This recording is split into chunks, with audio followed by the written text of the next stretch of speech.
Hello, everyone. This is Tom Fox back again for another episode of Everything Compliance. Today we have the quintet of Karen Woody, Matt Kelly, Karen Moore, Jonathan Armstrong, and Jonathan Marks.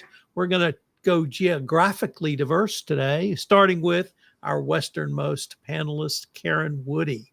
So, Professor, I'm shocked to find that there are politics in the Delaware court system. Are you?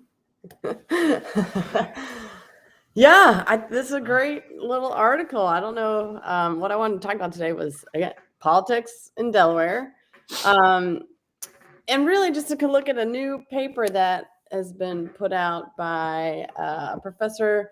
I hope I say his name right. I think it's Ite Feigenbaum, who's a professor at St. Thomas. And he, wrote this really interesting paper around that concept, whether Caremark is sort of the, something we talk a lot about on this podcast and others about, because of its relation to compliance, whether the Caremark doctrine in Delaware has been affected by politics. So the gist of the argument here is, again, just for background, the Caremark doctrine comes out of a case that was decided in 1996 that was called Caremark, and essentially established this idea that there needs to be board oversight duties.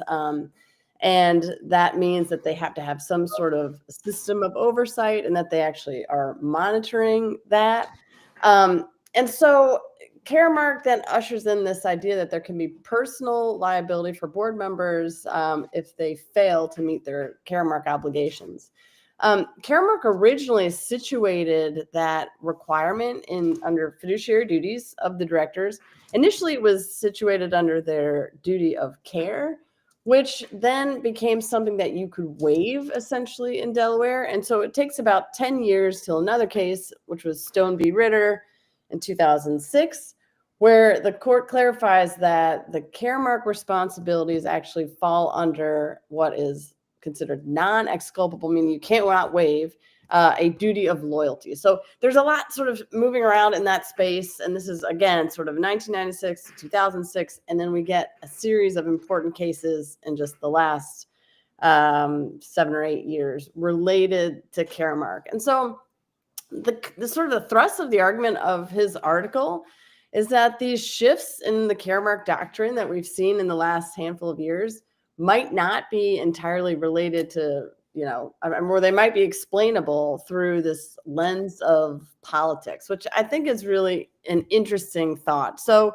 again, just a little bit of background for those of you who have, maybe not been listening to our podcast or otherwise, there are a series of cases starting in 2019 that give a little more sort of oomph to the Caremark doctrine. The Caremark doctrine, again, holds directors personally liable for the failure of oversight.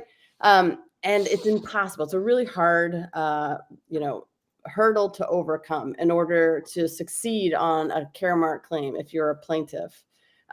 In 2019, we see the beginning of, again, chipping away at that a little bit in the cases Marchand versus Barnhill. It involves Bluebell ice cream and a listeria outbreak, and then, resulting, unfortunately, in the death of a handful of people across different states. The plaintiffs there bring a Caremark claim and succeed. And by succeed, I should clarify that means they clear the motion to dismiss. And that's going to matter, I think, for something I'm going to say in a minute later, which is this procedural aspect of this. Really, the whole ball game is on the motion to dismiss. If plaintiffs clear that burden, then they're sort of off to the races. They're granted discovery. And at that moment, almost every company has entered settlement discussions to just handle this now that they know that they likely will have to go to court. So in 2019, Marchand kicks off this sort of slow trickle of Caremark claims being allowed, or at least being able to clear that motion to dismiss. And then one of the most sort of high-profile recent examples we've seen of that is the Boeing case, which I know Karen has talked about a lot on this podcast for this reason and for sort of the other handful of reasons related to the major Boeing case. So you see, again, this ability for plaintiffs to succeed in clearing this motion to dismiss. And Feigenbaum's argument in his paper is that the reason for this sort of leniency, I don't know if we'd call it that, but this ability for plaintiffs to start to get some traction on Caremark claims has a little bit more to do with sort of, well, politics and zeitgeist, I would say. This idea that we now have almost a generational shift in shareholders and in, the value system. So this lines up a little bit with this, the resurgence, or I guess I would say sort of this emergence maybe of the stakeholder theory as opposed to just maximization of profits. This idea that investors now do really care about the values of a company. This is, again, parallel to ESG and these other sort of ideas and theories that have percolated up in the last handful of years. And so his argument is that the prevalence of Caremark claims, of some success in that space, has more to do with this idea that the new generation, Gen X, millennials, are different in how we hold or what we see as the responsibilities of directors and companies, at least vis-a-vis to the baby boomers sort of idea of this. So the idea here is that this is not an aberration. This is reflective of the values of the new generation of shareholders. There's a lot of wrinkle there that some of the politics here also involve the idea that Delaware wants to keep its stronghold as the default sort of corporate law state. And we've also seen that obviously in the last 2 or 3 years with Elon Musk and others threatening to move to Texas or Nevada or other states as being better suited for them in terms of the corporate law doctrines in other states, which up until now hasn't been really a viable threat. And so there is some thought here that maybe the ability to give shareholders a little more access to courts, a little more holding directors more liable, is some attempt for Delaware to stave off what Feigenbaum would say is the threat of even congressional action stepping in, like we saw in Sarbanes-Oxley. So this idea that there could be a congressional act that sort of handles corporate law area type concepts that typically we have reserved to Delaware, because Delaware is sort of the preeminent state relating to corporate law. So, I mean, an interesting thought, an interesting article here. I have a couple thoughts about it that I don't know if that I think explain this phenomenon a little bit, as that might not be simply just politics or generational values that I think Feigenbaum is trying to say. And I think it's missing a couple important points, especially related to the interaction with federal law and sort of the role of either Congress or federal courts in this space. And so the first is that what we got out of Marchand was this concept of mission critical. So the way that you could fall short of your Caremark duties is that you have avoided or you've missed what is mission critical to your company. And so in the case of Bluebell, that was making sure your ice cream, which was your only product, is safe to eat. So we see that as being sort of a new, almost nearly an element of a Caremark claim. Is this related to something that is mission critical? And so the thing I wanted to highlight there is the cases we've seen since Marchand that allow a Caremark claim all usually have to do with this idea of there being a miss or, an omission in a mission critical space. And what defines mission critical for a lot of these cases is that it's a company in a highly regulated industry, and the company has failed to live up to its basic regulations. And, some have called this a violation of positive law, meaning Marchand comes about because of FDA violations. Boeing has violations of the FAA regulations. So there is an element or a layer of federal oversight that they have fallen short of that gives plaintiffs what I sort of say is this piggyback ability to jump on the company and to go after directors personally, because they're sort of piggybacking on what was clearly some failure, and they know about that failure likely through some action brought by the government or some agency. So that's one thing I think that is important to think about, that this, I think, explains a little bit of where we've seen these, the ability for people to bring these Caremark claims, is that the government does the first cut of the work in terms of the agency investigations and violations.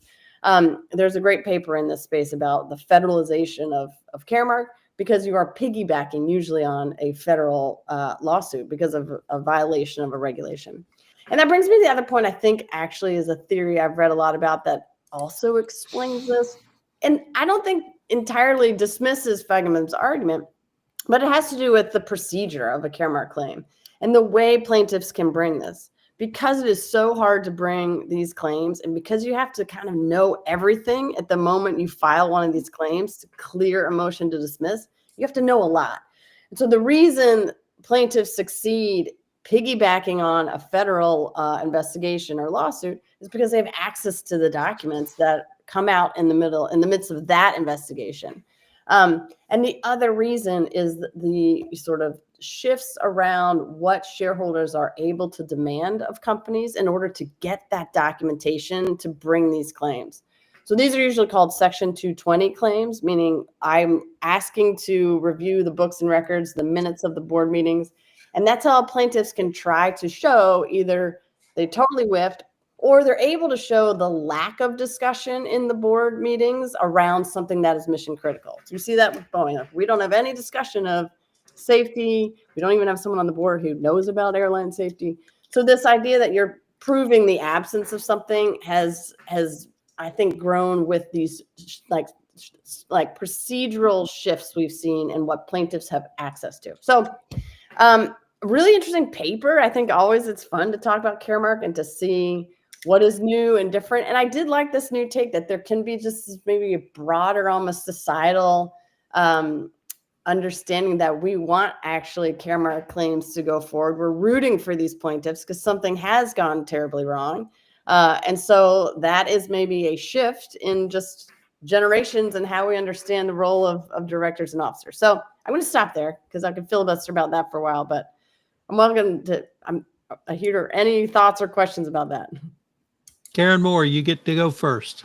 Excellent, because you know how much I love Caremark and its progeny. So I just wanted to tie together two different comments you made and ask for your thoughts on them. One was this kind of shift. We saw this shift from shareholder primacy to stakeholder capitalism, and I don't think that it swung all the way back, but shareholder as stakeholder, I think, has kind of blossomed a little bit. And what shareholders care about, it seems to be hitting the news more and more frequently. And so I'm just wondering, when you talk about mission critical, are shareholders, partly through these Caremark claims, starting to redefine what they consider mission critical for the board, rather than defining by either federal law and violations of federal law or the nature of their operations? Are shareholders kind of slowly shifting that narrative as well? Yeah, I think that's a really great question. I think an easy answer is that a violation of a regulation or a violation of what I would say is positive law is de facto, I would call a mission critical error. That's sort of an easy bucket to put in. But I appreciate your question is that that's not it. Like the Venn diagram of mission critical certainly can expand beyond that. And so I think this is an argument for why there is a push to have certain things be put into positive law. So imagine like if the SEC or others require disclosure of things like that fall more into an ESG type area, and then the companies are violating that. That's one angle to get at it. But I take your point of saying, well, maybe there is just something we think is mission critical as investors that we think you're failing on. That's a harder road to hoe, certainly, given that Caremark is in some ways by design. Chancellor Alan Winnie wrote the Caremark opinion, called it one of the hardest theories upon which to prevail in corporate law. And I think that still stands. And so an idea that we're going to make what is considered mission critical a pretty broad lens and include maybe ESG type ideas or not maybe financial bottom line ideas, or I think that's the way to push to expand it. But I think that's a harder place to go versus just pointing to a clear violation of what is required in a regulated industry. I will say though, if in a company that is not in a highly regulated industry, that's the way you would have to approach that. And so I think it's good to sort of flesh those things out. Mr. Marks, do you have some ideas around leading practices on board minutes? Should it be nothing? Should it be everything? Should it be something different? I know you think about this from time to time. I think that's a topic that's often debated. I have clients that will do the bare minimum, and I have clients that will write like it's a magnum opus, but I think there needs to be some balance there, but I think it should reflect, what the discussion in the board is without, with some sensitivity around the fact that, yeah, Matt, let AI note taking run wild. Yeah, there needs to be some sensitivity around what's actually being included in there and whether it really is, a board discussion or not. And I don't know what the right answer is. I really don't, because I have yet to find somebody that can give me the right answer. So unless our esteemed panel can give me some theory or some template to follow or some process to follow with regards to taking board minutes, it's usually all over the place. Well, Yeah, my favorite board minute story was when I skewered Andy Fastow on a blog post, and he emailed me personally to tell me that the Enron board had approved his actions and helpfully included the board minutes where it was approved. So yeah, it can be very helpful. I mean, I know I might be not in line with some of the opinions of this panel on some of these comments, but I think I'm a little bit middle of the road. I do appreciate that when you have instances like Boeing or Marchand or these sort of egregious situations, and you have what seems like a room of kind of fat cats who come in and make, 6 figures to play golf for half a day and listen to a meeting for the other half. I get how there is some natural instinct that doesn't feel fair. And that's, I understand that there is a sort of popular push to hold everyone as accountable as possible. However, I do think that the personal liability side of this for being a director is not insignificant. And so in the sense that if the remedy is some sort of corporate punishment or something as opposed to individual liability, I think it is. I think it's an interesting. I think there's an angle. There's points on both sides to not go, crazy with Caremark liability, but also recognize that there should be some measure of accountability. That's not nothing. So. Yeah, that's so when you're writing board minutes, you should say board pauses for 6 hours to play golf at Troon, or board pauses for 1 hour to count bags of cash, caviar, and gifts given to them for showing up for meeting. Yeah, I like I said, I've seen them all over the place, and it really is an interesting discussion, and I might have to do some digging on this one.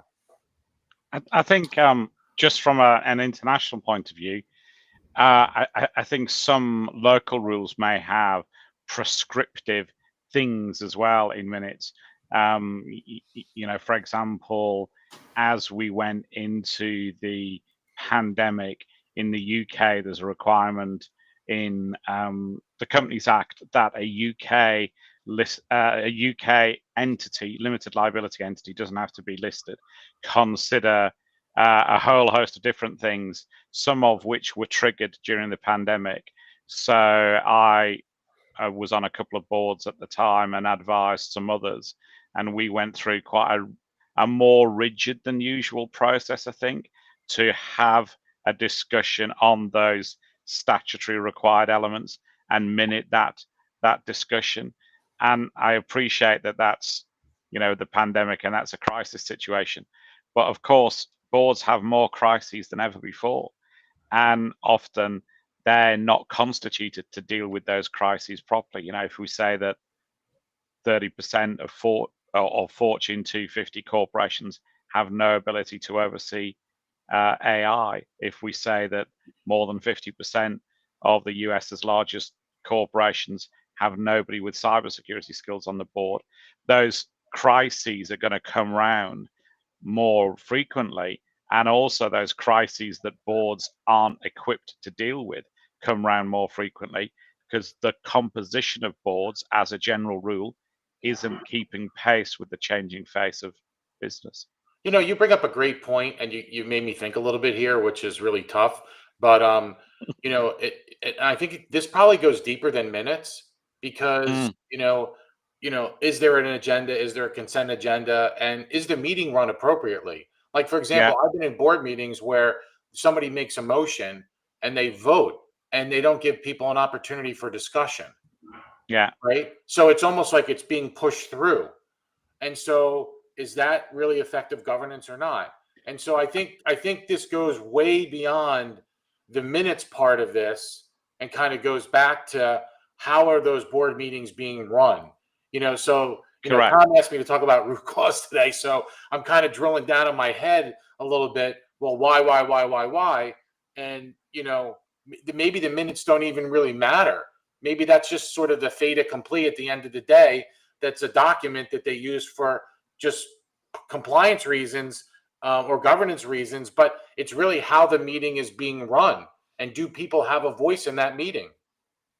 That's exactly right. And of course, I've been involved in a case where I don't know how you say it, where the board meetings were massaged. There's two factions on the board. Faction A is taking the minutes.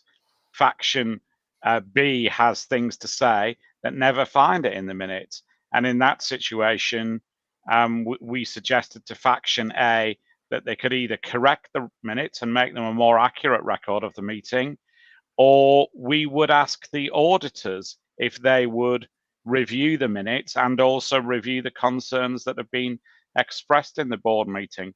So I've maybe done that a couple of times now.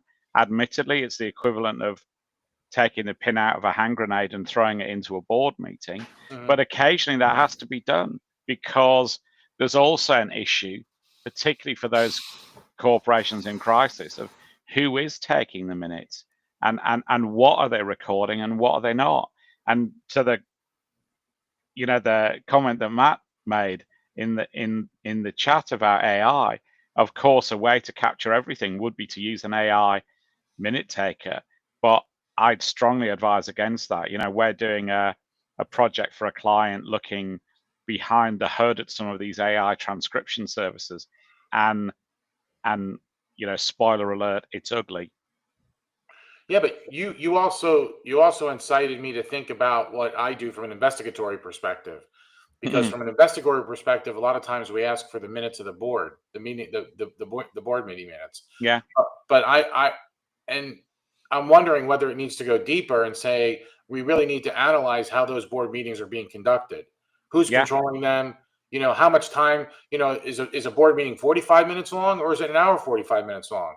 If you look at the agenda and you look at what should have been discussed, like, for example, somebody mentioned some airplane company. I can't mention them because I get in trouble, but somebody mentioned some airplane company. If you look at their board minutes and, meeting start, meeting stop, is 30 minutes to get through all the material for a company like that? Probably not. You know what I mean? Like, I've never seen any metrics like that ever. That's a great point as well. I can remember doing an investigation where I got not board minutes, but I got somebody else had done an investigation which hadn't uncovered what I thought I was seeing in the investigation. So I asked for the records of the previous investigation, and I got a whole host of interview records. And then, just because I was curious, and one of the individuals concerned had said this whole thing was a charade, I then asked for the timings of those interviews. And one of them, I think, was 11 minutes long for the interview, including the Upjohn warning. So how is that a proper investigation? How do you interview someone in 11 minutes when your modified Upjohn's going to be 5 or 6 minutes of that, isn't it, if you go at a decent pace? So I think you're right about board minutes. You're right about investigations generally. Oftentimes the document isn't an accurate representation of what went on. Well, that certainly went in a very interesting direction. Karen Moore, what do you have for us? something completely different, and something that I'm sure is not small for the people involved, but it's a relatively small matter, which nevertheless has really, I don't know, been in my thoughts over and over again. And it's kind of a cautionary tale of even when you do everything right, things can go wrong. So imagine that you are a theater lover and you are having a great week of fun stuff, and you purchase a single ticket to your regional theater production of Into the Woods. So it's going to be a great experience. You're a theater kid, so you really love musical theater, and this is something you're looking forward to. You arrive at the theater, you pick up your ticket at the box office, you're waiting in the lobby area. Unfortunately, you've gotten there late, so you're waiting to be seated with all the late arrival people. There's also another show going on in the theater, smaller arena, so there are a lot of people milling about. Theater greeter, who's a volunteer, talks to the people kind of in front of you, welcoming them to the theater, asking how they're doing, looks right over you and talks to the people behind you, same thing, but absolutely ignores you, whether intentionally or otherwise, doesn't matter. You're absolutely devastated. It's like a punch in the stomach. You feel like your day has been ruined, that you haven't been seen. You take your ticket back to the ticket office, you ask for an exchange to a later date because you are not going to be able to sit through this. You get in your car, you turn on your phone because that's what you do, and you create a TikTok video in floods of tears about how you've been treated. And you happen to be a pretty, popular TikToker, and your TikTok video gets 3 million views within like 2 days. And people's comments are vitriolic about the theater, and the theater itself, as soon as it finds out about it. Now, this is, bear in mind, a small, kind of regional theater, 350 seat theater, which tries to be a community friendly theater, maybe successfully or not so successfully, has made efforts to diversify their board, to diversify the people on stage, to diversify the management of the theater, and has made all, kind of good statements. They find out about it. They immediately issue a statement with an apology, trying to reach out to this person to apologize in person, not to say anything about, we're sorry that you felt this way, but they did the right thing and said, we are sorry that any actions taken by our theater made you feel this way, i.e. we own this experience. Their statement says, we appreciate the bravery it takes to share an experience like this publicly, and we're incredibly disheartened that this happened. They immediately launch an investigation. Bear in mind, this is a theater, not a big corporation. They immediately launch an investigation, find out about the late seating and the fact that the lobby is kind of full of people milling about. They identified the individual involved, who's a volunteer, not part of their permanent staff. And 2 days later, they issue a follow-up statement, again, unconditionally apologizing for this experience, saying that now within the next few days, they're going to update how they communicate their late seating policies so that people are not feeling like they're kind of milling about being ignored. They're going to update their lobby flow and guest-facing protocols. They are, within a week of the incident, going to now train all of their volunteers in the same way that they train their permanent staff. They refund her ticket, offer her free tickets for future performances. Again, kind of reiterate their feelings about this, how it's kind of upset the entire group. Just reading a little bit from their thing, they say theater at its best is about connection. It's about holding space for one another. That didn't happen the way it should have last week, and we carry that with us. If you've ever felt unseen in our space, we're so sorry. You deserve better, and you have our word that we are immediately working to make it better. They create a new email address so that patrons can write in directly, if not ask for management directly to redress any kind of wrongdoing. So they've essentially, as a small regional theater, I think, done what they could.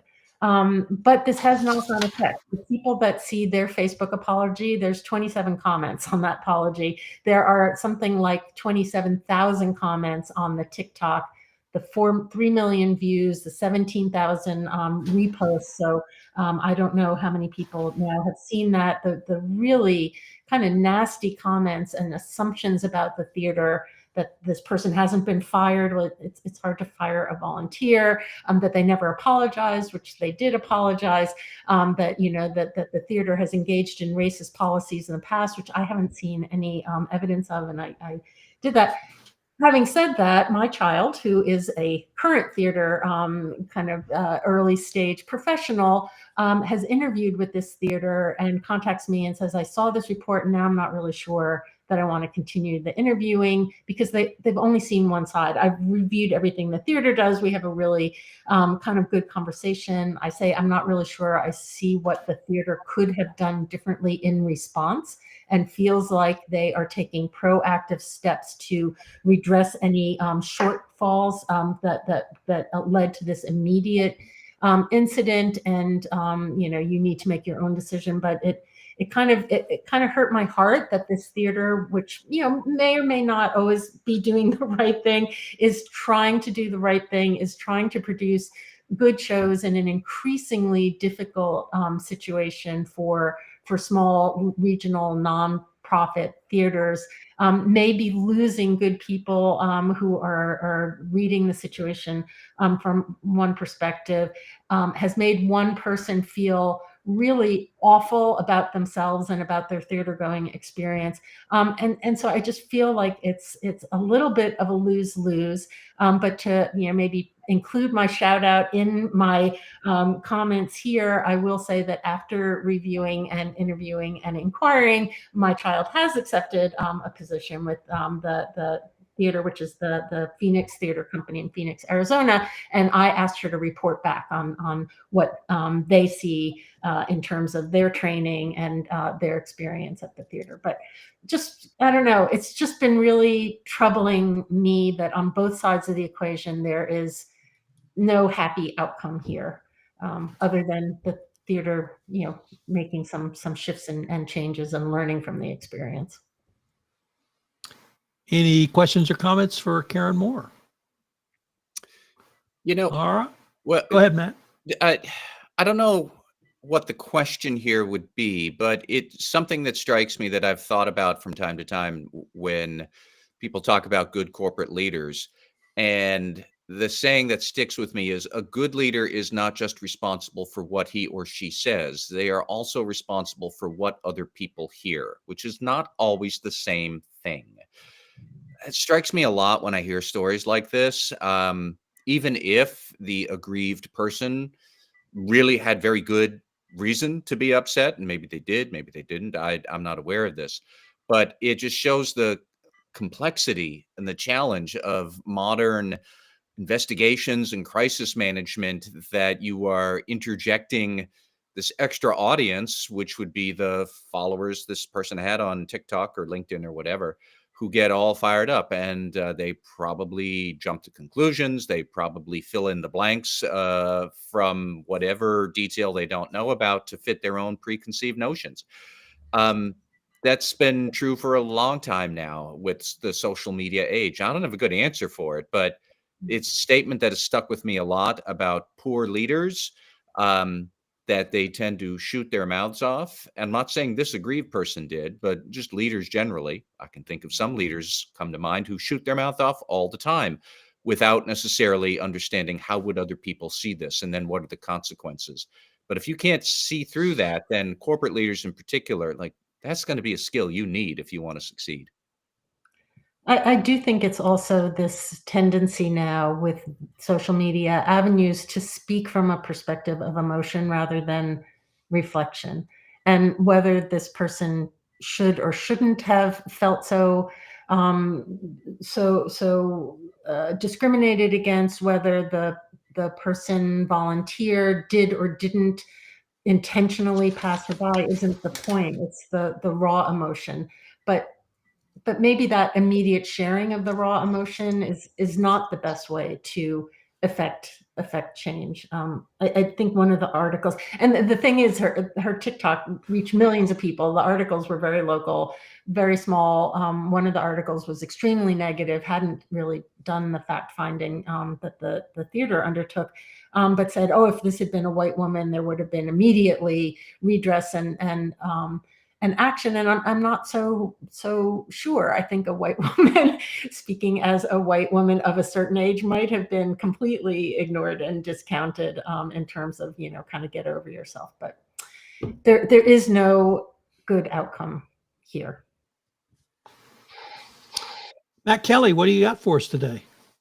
Well, I have an enforcement action, a good old-fashioned corporate enforcement misconduct action from the Justice Department that happened earlier this week. They still happen, apparently, but it is an interesting case in several ways and can let compliance officers get a glimpse into at least some current thinking at the Justice Department about how they do still handle corporate misconduct cases. So the players here are a private equity company in Texas called White Deer. I think it's White Deer Management.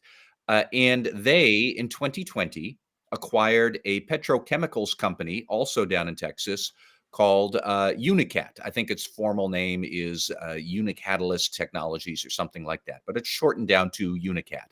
So White Deer acquired Unicat in September 2020. That's an important detail because, as people might remember, we had a worldwide pandemic and nobody was traveling anywhere in September 2020. Keep that in mind. We'll get back to why that matters shortly. And they decided to acquire Unicat. Unknown to White Deer, the management team at Unicat had been engaging in sanctions violations for most of the 2010s, were still engaged in sanction violations at the time of the acquisition. They were selling petrochemical goods to Iran, North Korea, and Venezuela, all highly inappropriate, absolutely illegal. They were falsifying business records. Subsequently, the CEO of that Unicat business, he did wind up being charged personally. He's pleaded guilty and got sentenced to some term in the federal penal system, I believe. I don't know exactly how long. But, this was egregious conduct where the CEO and several others were covering up, altering business records to hide the fact that they are selling forbidden chemicals and goods and services to Iran, North Korea, Cuba, Venezuela. So there's that scene. And then White Deer acquired a second company over in London, also petrochemicals company called the Magma Group. And that was April or May of 2021. White Deer then says we're going to consolidate these two companies into one, like any good acquisitive PE firm would do. And then at that point, the CEO of the second company, Magma, finally gets to travel over to Houston to start the integration of Unicat and Magma, because this new guy is going to be CEO of the consolidated entity. He discovers the misconduct.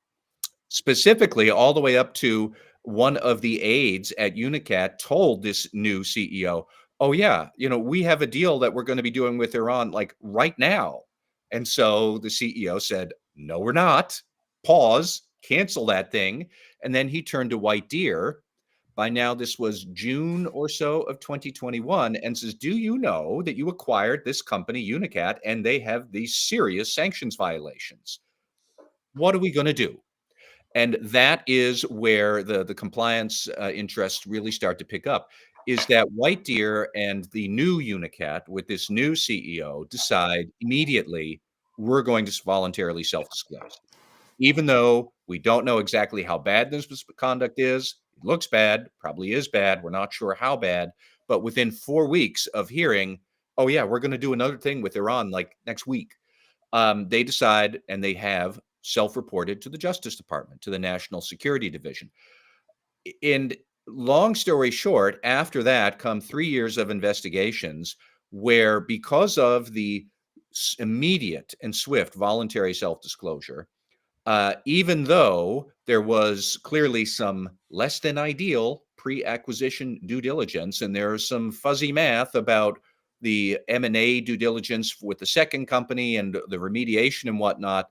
Because of all that, Unicat itself, the new Unicat, wins a non-prosecution agreement for 3 years. They did have to pay $3.3 million in restitution for the money they had made in ill-gotten sales to the forbidden sanctioned entities.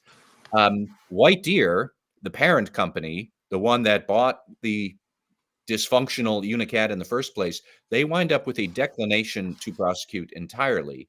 But, and this is the other thing that really did surprise me. So back to Unicat for a moment. With that 3-year non-prosecution agreement, they're going to have to make annual reports to the Justice Department on their progress at improving their compliance program.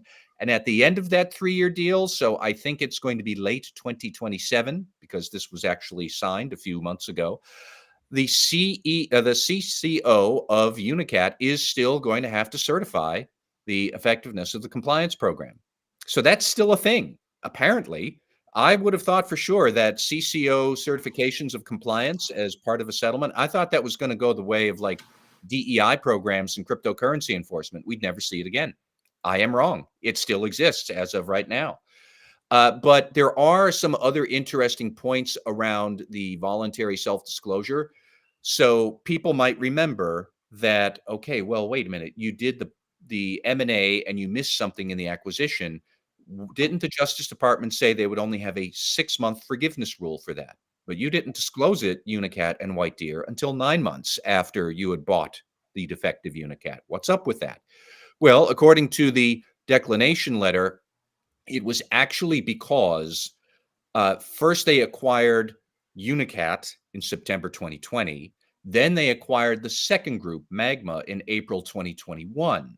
That's when the clock started ticking, because they're doing this 2-stage M&A deal. So therefore, since they disclosed the misconduct 2 months after the second acquisition, even though it applied to the first company, that still fell within the 6-month window. We should also note that all of this did happen, including the self-disclosure, happened in 2021, and this forgiveness policy on M&A, it didn't come about until 2023, but it just gives you a window into the flexibility of analysis that the Justice Department is bringing to these companies. But in this particular case, I think the department really wanted to be as flexible as possible, because these guys did step up and do the right thing. And it was a clear demonstration of a commitment to corporate culture of compliance and tone at the top. They had no idea what kind of trouble they might actually they find themselves in at the end when they decided to self-disclose at the beginning. Hats off to the brand new CEO he walks into an integration project. The first thing he finds is egregious misconduct by the CEO I'm trying to replace. That's got to be a difficult situation. That CEO, by the way, the second one who took over, he's still CEO of the consolidated Unicat today. But it just does demonstrate that a strong culture of compliance, strong tone at the top, it does go a long way. We still have these CCO and joint CEO certifications of compliance programs as part of settlements. That's still here. I do have to wonder, how's this really going to work in practice in the Trump administration? Like, who's going to be around at the DOJ to review this in 3 years? Because they've laid off a bunch of their staff, or a bunch of the staff have left. The National Security Division has been gutted. The fraud section is half the size it was 6 months ago. So I don't know how seriously they are going to look at these progress reports and these CCO program certifications and whatnot.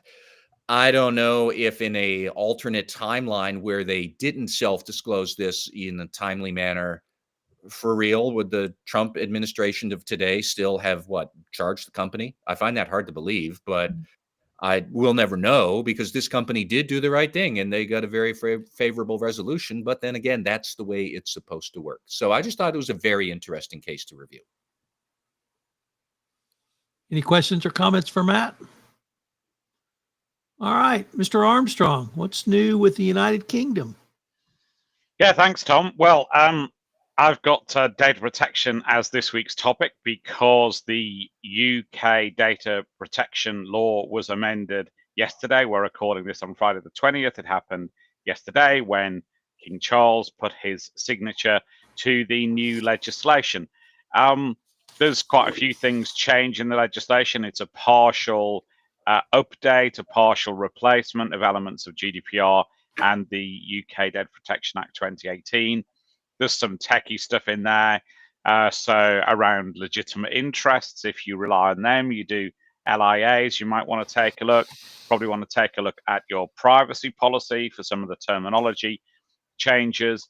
If you are dealing with aggressive subject access requests, there's some codification of some of the changes that I lobbied for in the guidance that now has statutory footing. So I'm feeling slightly self-satisfied that something I petitioned for is in the hard letter legislation itself.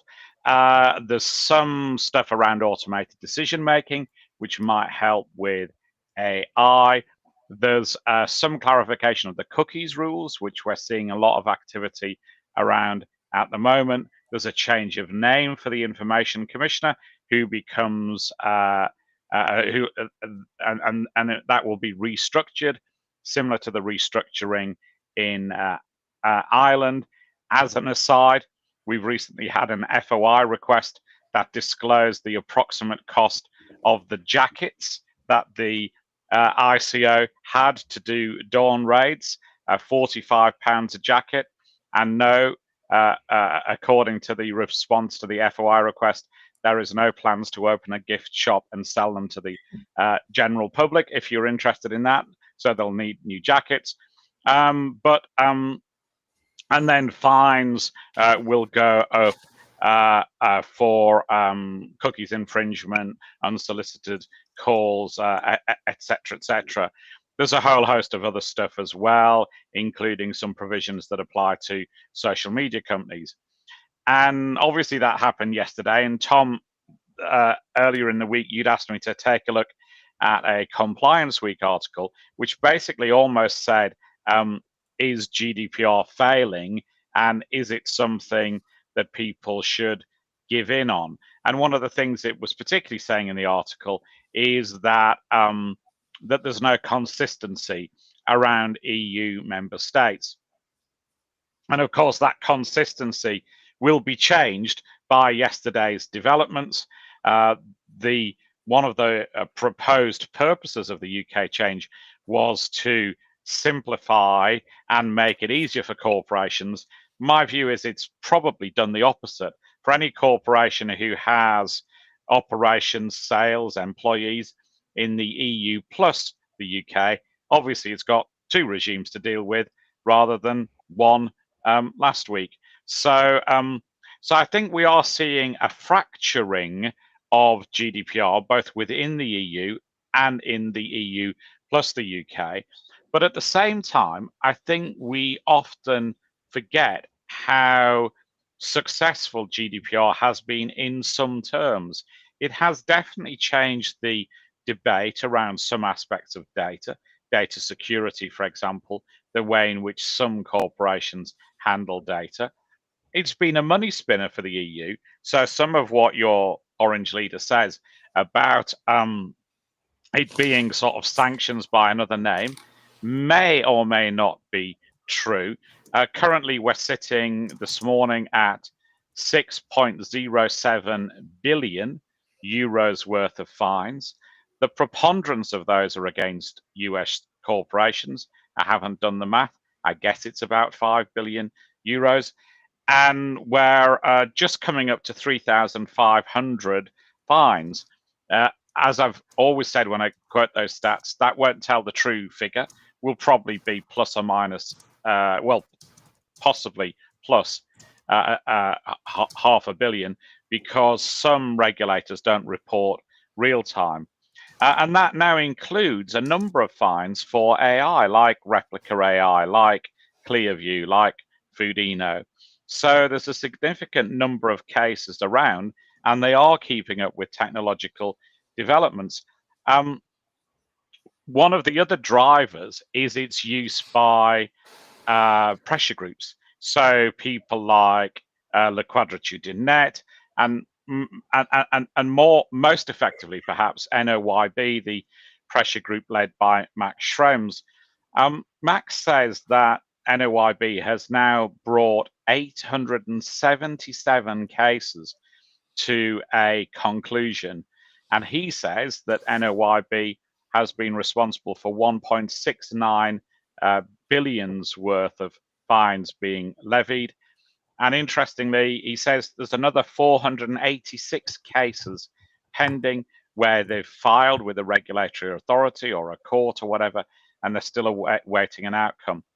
And class actions are really, in some respects, the engine room of GDPR enforcement.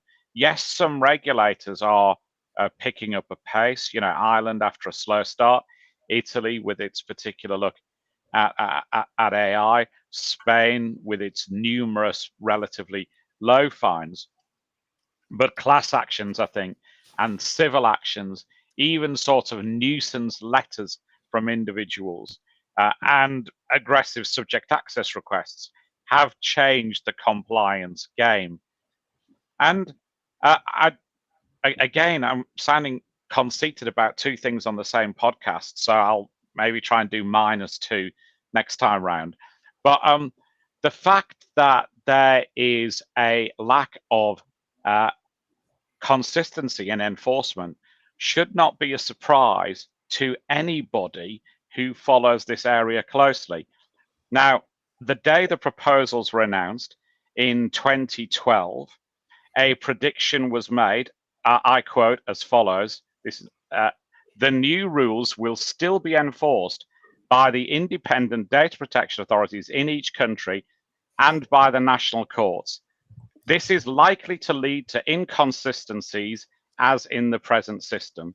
So that's a prediction 6 years before GDPR finally came in, sounding conceited because that's the prediction I made in an interview then.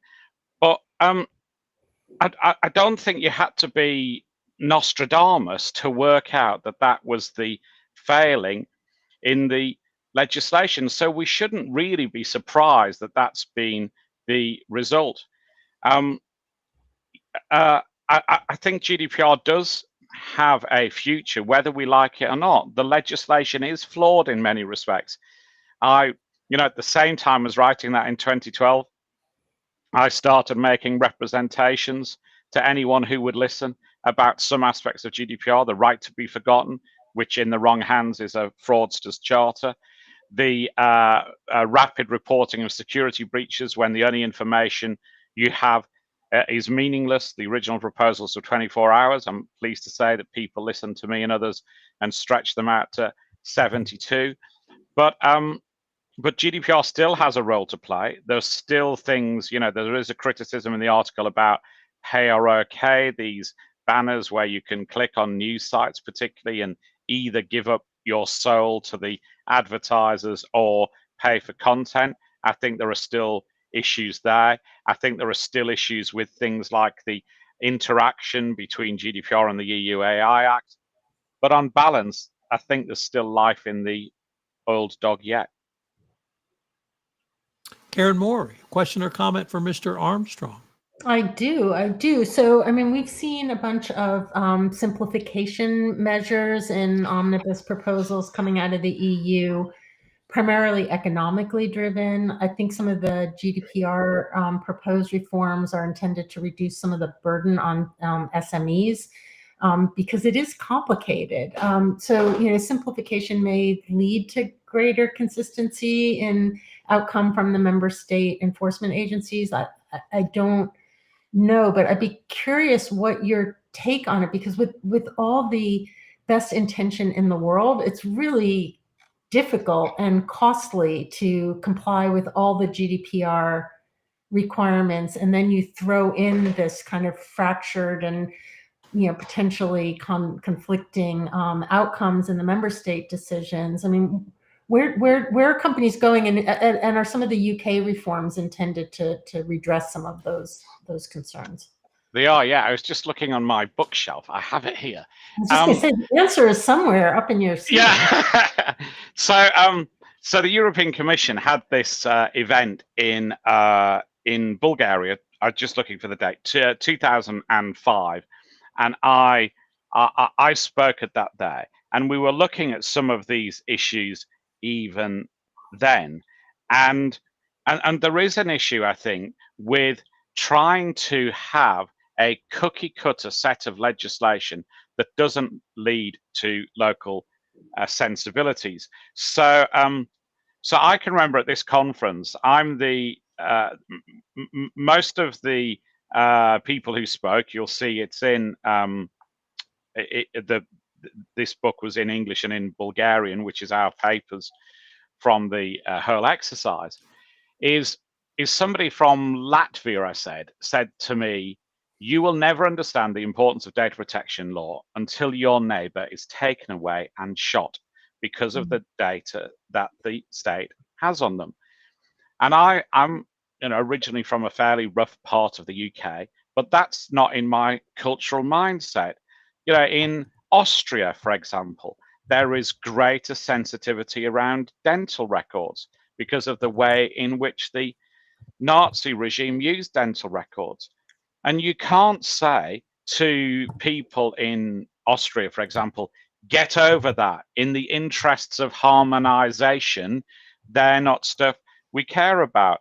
So it's right and proper, I think, that regulators, prosecutors are recruited from within the country that they are serving, and they respond as a result to the sensitivities there, which means that those countries that haven't been occupied in recent times, like the UK and Ireland, tend to be slightly more liberal, and those that have had the threat of Nazism or Mussolini or a repressive Soviet regime take more care about their data as a result. So this whole dream of simplification, I think, is just a dream. And we forget, as I say, GDPR, what's now GDPR, came out in 2012. It took until 2018, 6 years.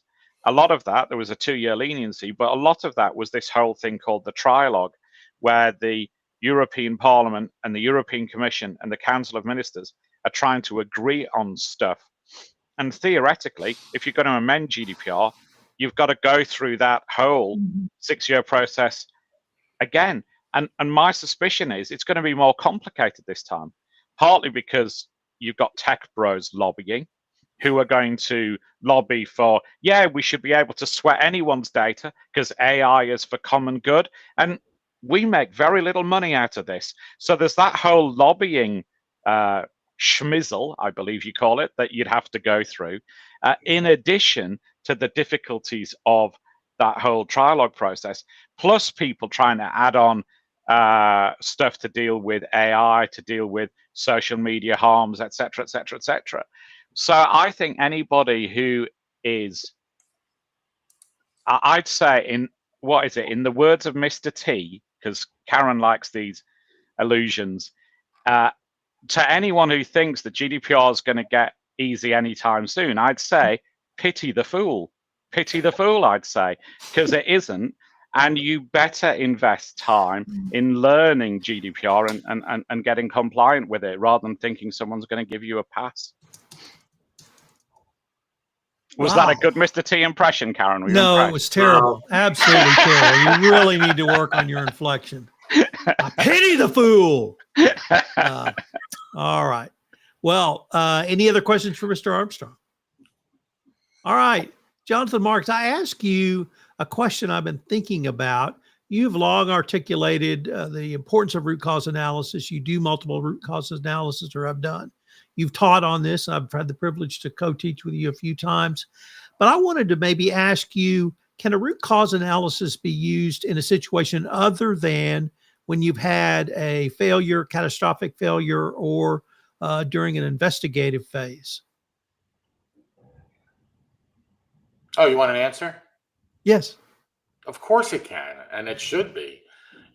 When root cause, or I'll call it RCA, when root cause analysis or RCA is often introduced in response to misconduct or regulatory violations, for example, post enforcement, high functioning organizations increasingly are embedding RCA throughout their compliance, risk, and governance processes to drive continuous improvement. Here's how it really extends beyond enforcement. And I kind of have this little diatribe that I go through with boards and whatever. It's sort of an 8-step approach. Happy to share with you all at some point. But, strategic risk management, for example, right? RCA enables organizations to identify underlying vulnerabilities, not just symptoms, across operational silos. For example, here's a typical use case, right? You have a global manufacturer observe repeated minor environmental compliance violations. RCA revealed not only poor record keeping, but also a culture of fear around escalation, which led to enhancements in both process and culture, and actually the hotline and the way they were reporting.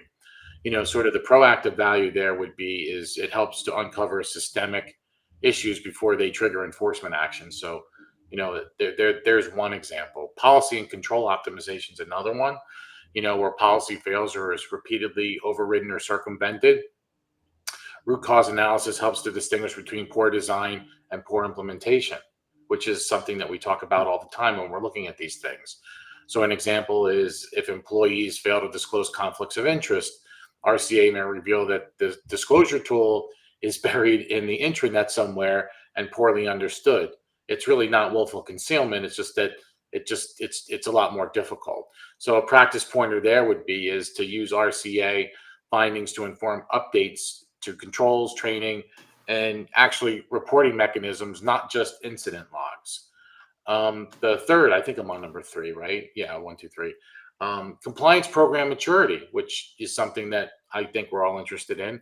So the DOJ's ECCP, continuous improvement, obviously organizations that apply RCA systemically, even to near misses or benign breaches, demonstrate a learning culture, dynamic compliance operations, and ownership at all levels. So if you look at the language, it says, prosecutors are introduced, I think, to evaluate whether a company's RCA process is integrated into risk assessment and ongoing program evaluation, not just reactive. So I think it's kind of included in there.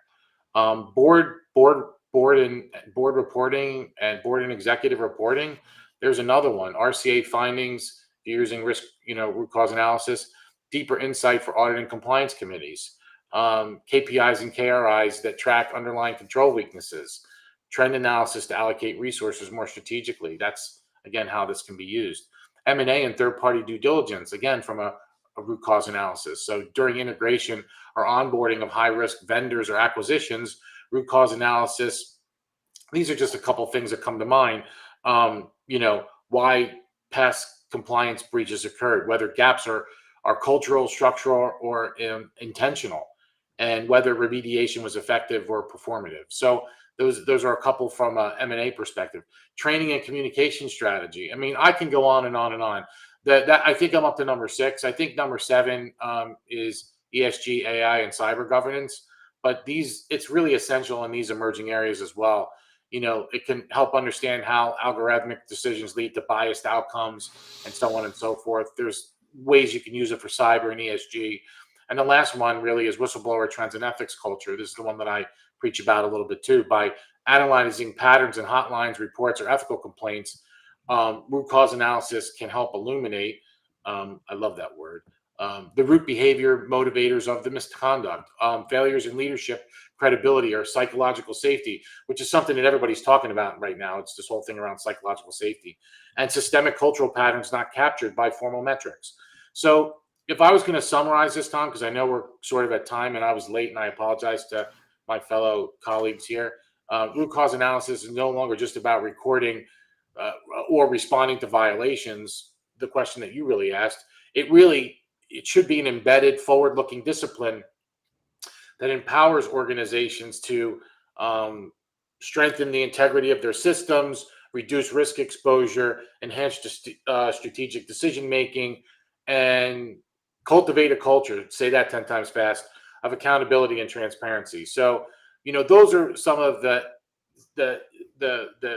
points that I bring out when ask the question is, well, root cause analysis, that's great, but can we use this something beyond an enforcement or an event that happened? So I hope that helps everybody really understand and kind of frame this up a little bit. There's much more, but I wanted to at least get to the meat and potatoes. All right. Any questions or comments for Mr. Marks? Well, I learned a lot from that. Thank you. All right. We're now off to fan favorites, shout outs, and rants. Let's go with our same geographic disposition. So we'll start with Karen Woody, Karen Moore, Matt Kelly, Jonathan Marks, Jonathan Armstrong, then Jonathan Marks, and I'll bat sixth today. So Karen Woody, what do you have for us? I've got a shout out and a rant. My shout out is because, as you just said, I'm the furthest west of all of us, which also means I happen to be situated in Indiana right now, for better for worse. And despite some of the worst, which is like a weekly tornado drill here, the positive is that the basketball team from this state has pushed us to a 7th game in the NBA Finals. So everyone here is yelling, yes, sirs, all week and all day. That's my shout out. My rant is about the Supreme Court, because just this morning there are another pair of decisions that came down that increased the pressure, and really I think the drumbeat is very loud to just nearly do away with the administrative state as a whole. So there are 2 cases I think that to me seem like this is just Loper Bright over and over again. We had the case where I think it's McKesson that said that the district court has the ability to interpret the Federal Communication Commission's, basically the district court can override what the FCC's interpretation of the Telephone Consumer Protection Act says and how they've interpreted that. So maybe seems very niche and sort of that's a weird one-off law, but this extrapolated more broadly, again, just belittles and sort of strikes against the authority and the expertise of agencies. Similarly, a different case that just came out today deals with the FDA and who has standing to sue. In this case, this had to do with the Family Smoking Prevention and Tobacco Controls Act that says anyone who was adversely affected by an FDA ruling can sue, and they allowed that. So a broader scope of plaintiffs can sue as a result of today's decision. So again, it's just this sort of, again, like more and more attacks against the role of agencies and the expertise of the administrative state. Karen Moore.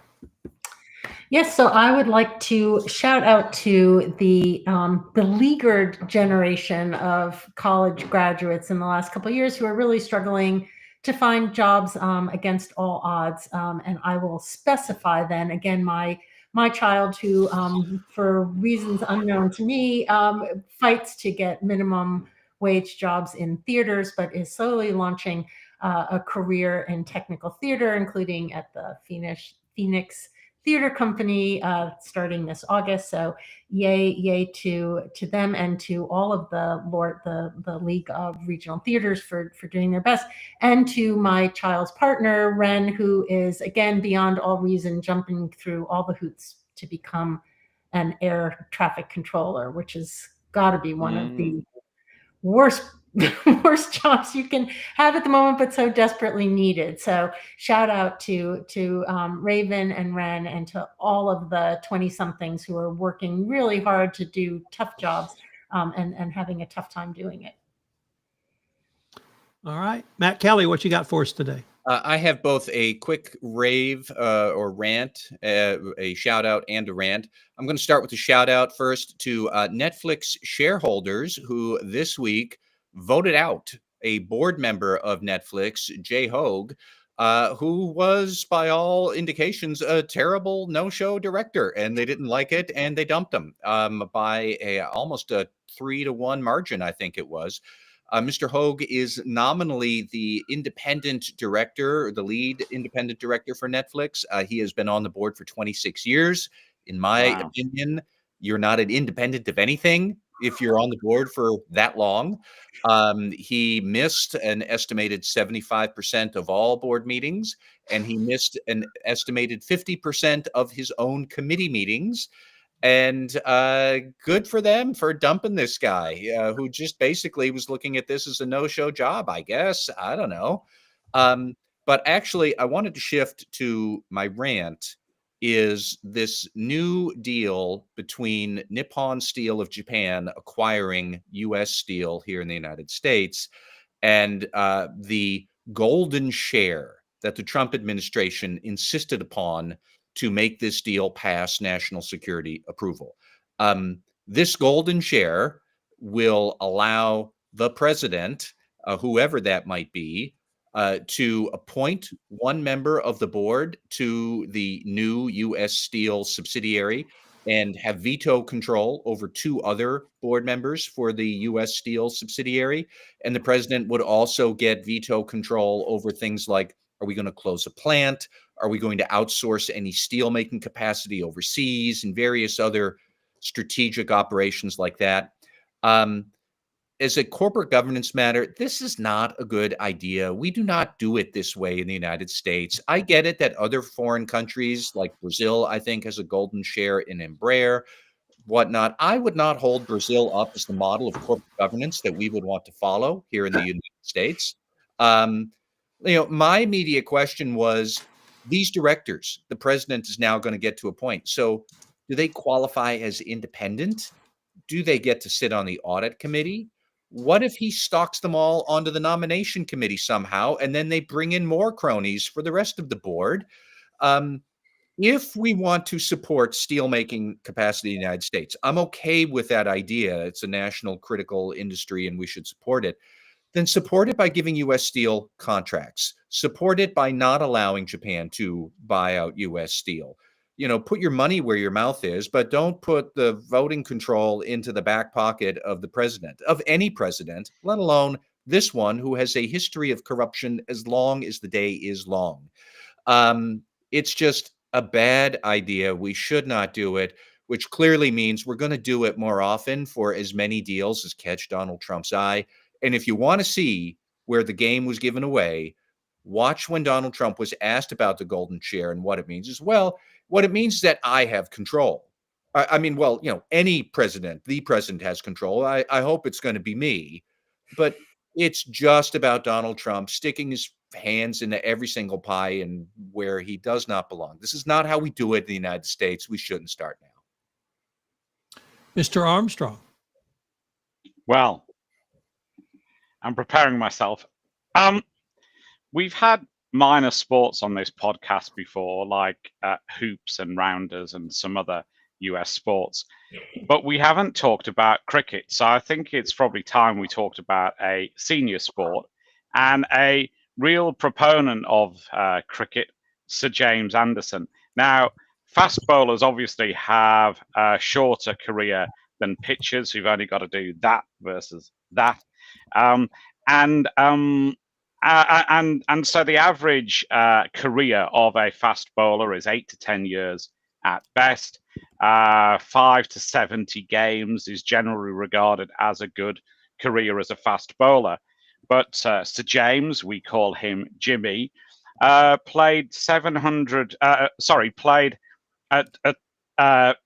took more than 704 wickets in international games. Now, unlike the World Series, we have international games where the rest of the world is also allowed to play. He was the oldest player to top the ICC rankings. He made his debut in 2003, and he's only just retired from international cricket. And what did he do? Did he hang up his boots and give in? No, he's returned to effectively base level cricket. He's scheduled to appear in Derby and in Blackpool. If you've not been there, go make your mind up for yourself. And even at 41 years of age, he was the 7th best bowler in the world still, statistically. We have a short form format called T20. It's for people with attention deficit or baseball fans, I guess. And he had a gap from T20 for 11 years, but he's gone back into this short form, most competitive form of the game. In his career, he's bowled over 40,000 deliveries at an international level. So my shout out is A, to a great sport, and B, to Jimmy Anderson. Mr. Marks. I got to contain myself. So that's awesome. I'm actually in a good mood today. I don't know why, but I'm actually in a good mood today. So while I'm usually ranting and raving, I'm not going to talk about Chipotle. I'm not going to talk about anything that's horrifying. I think last week I gave a shout out to the sort of the unknown professionals doing their work quietly. But I read something this week. Actually, I read two things this week. So I have two shout outs. One is I read this really fantastic book, and I encourage everybody out there to read this. It's called The Power of a Graceful Leader, and it's by Alexis Thompson. And it's Alexis, Alexsys Thompson. It really, it's a phenomenal read. And anybody, all the things that we talk about, leaders and leadership and things like that, I think if you read this book, it'll kind of bring everything together and add some new light to all of it. So I encourage everybody to really read it because it was something that really impacted me. I was able to get through it pretty quickly, and I thought it was really, really well done, and it really rings home to me. And then sort of tantamount to that, after I was reading the book, I was reading this news story about Princess Kate and her time with the Scouts and how she was supposed to only be there for a short period of time. And she wound up spending a lot of time with these Scouts, and these Scouts walked away feeling inspired and uplifted by her warmth and authenticity.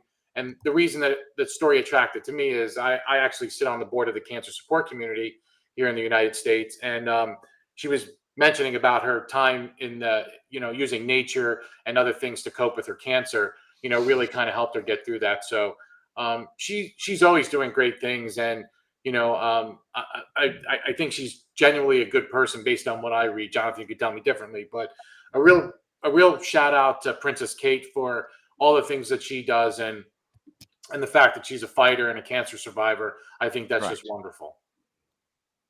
Yeah, definitely. I'm going to shout out to 7 words. When in the course of human events. Those are the first 7 words of the Declaration of Independence.